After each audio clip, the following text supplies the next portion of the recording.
Well, so here we are at the geographic North Pole, and I'm standing underneath the bow of the 50 Years of Victory, or the Piat 10 Pobiedy in Russian, which is an absolute Goliath of a ship.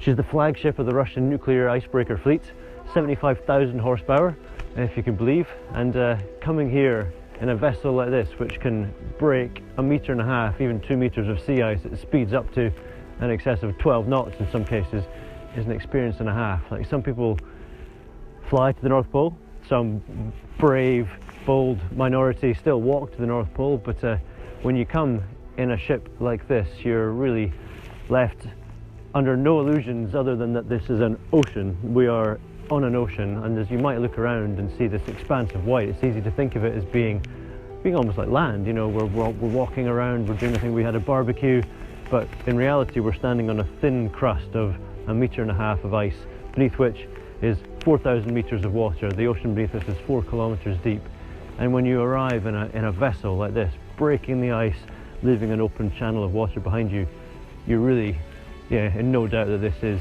an ocean with ice that is constantly in flux. Yeah, phenomenal piece of engineering. For me, this ship is one of the primary attractions of working on these trips, and indeed coming on these trips as a guest.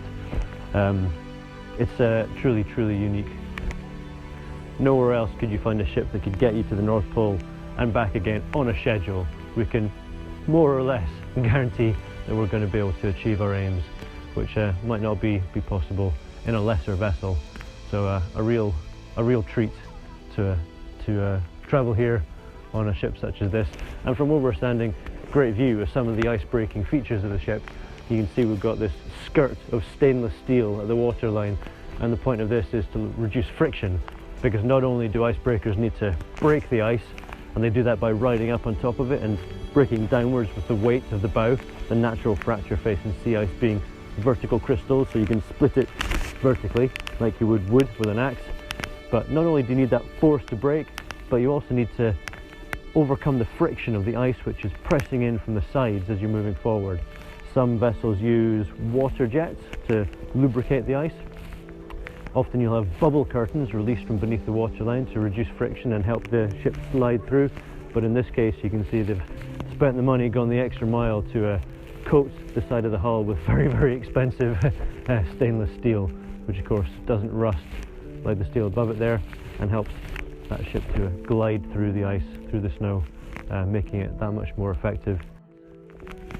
Yeah, absolutely dwarfed by the bow of this historical, legendary ship.